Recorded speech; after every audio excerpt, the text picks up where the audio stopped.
اللہ کے محبوب علیہ السلام ایک دن مدینے سے گزر رہے تھے تو ایک شخص جس کا نام تھا سوا، تو وہ گھوڑا لیے جا رہا تھا، حضور کو پسند آ گیا، اس سے کہا کہ یہ بیچتے ہو؟ اس نے کہا بیچتا ہوں۔ کتنے کا؟ اتنے کا۔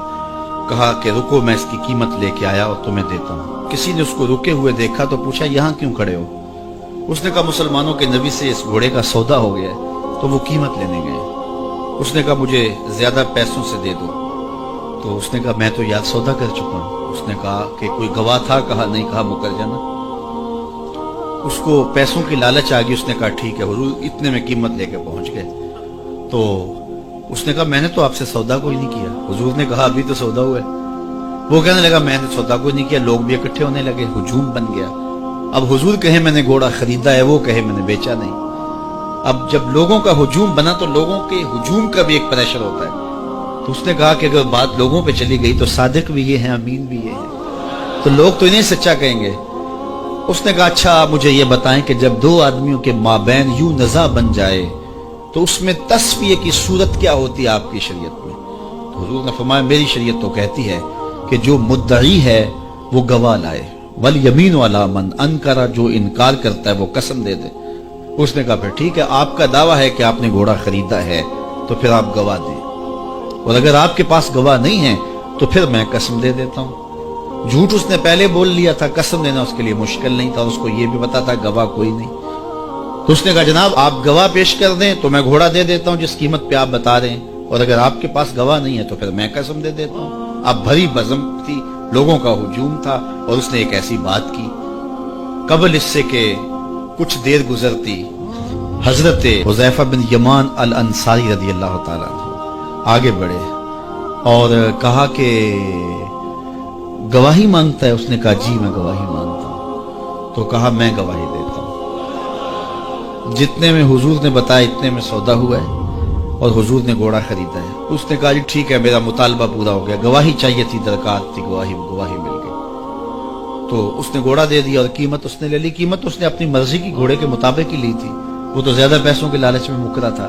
تو خیر اس کو راستہ نکلنے کا مل گیا۔ لوگ ہٹنے لگے تو حضور نے حضرت حذیفہ رضی اللہ تعالیٰ عنہ کو اشارے سے قریب کیا اور کہا کہ تم نے گواہی دی، تم تو موقع پہ موجود ہی نہیں تھے، تو تم نے گواہی کیسے دی؟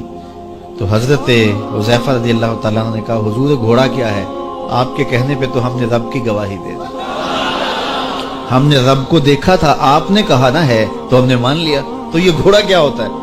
تو حضور نے حضرت حذیفہ کا ہاتھ پکڑ کے فضا میں بلند کیا اور لوگوں کو کہا جانے والوں رک جاؤ۔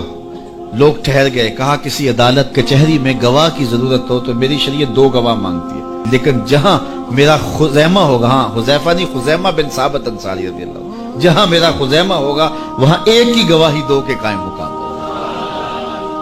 فیض پہنچا اے رضا احمد پاک کا، ورنہ ہم کیا جانتے خدا کون ہے۔ میں اگر خدا سے ملنا چاہوں تو مجھے بتاؤ نہ کہ میں کدھر جاؤں، شرق کو جاؤں، غرب کو جاؤں، شمال کو جاؤں، جنوب کو جاؤں، نیچے سوراخ کروں، اوپر سیڑھی لگاؤں، کدھر جاؤں؟ آئیے ذرا قرآن کو اصول دیکھیے۔ وَإِذَا سَأَلَكَ عِبَادِي أَنِّي فَإِنِّي قَرِيبٌ، حبیب میرے بندے تیرے پاس آ کے میرا پوچھتے ہیں، بندے میرے ہیں، مجھے ڈھونڈتے ڈھونڈتے تیرے پاس آ گئے اور تیرے پاس آ کے پھر میرا پوچھنے لگے۔ فَإِنِّي قریب، ان آنے والوں کو بتلا دیجئے کہ میں دور نہیں ہوں، نیڑے ہی۔ فا تاقیبیہ کے بعد علماء تفسیر نے لکھا کہ کل مقدر ہے، یہاں کل ماننا پڑے گا۔ فَإِنِّي قریب اے فَقُلْ إِنِّي قریب، ان کو کہہ دیجئے کہ وہ دور نہیں، آگے ہو تو مل جائے گا۔ یہ ہے ترجمہ کل کے مقدر ماننے سے۔ لیکن صوفیہ فرماتے ہیں کل کو مقدر ماننے کی ضرورت ہی کیا ہے، بات ہی سیدھی ہے۔ حبیب میرے بندے مجھے ڈھونڈتے ڈھونڈتے تیرے تک آ گئے، تو محبوب جب تیرے تک آ گئے میں پھر بھی دور ہوں۔ میرے بندے جب مجھے ڈھونڈتے ڈھونڈتے تیرے تک جو آ گئے تو محبوب تیرے تک آگے ہیں تو میرے تک آگے۔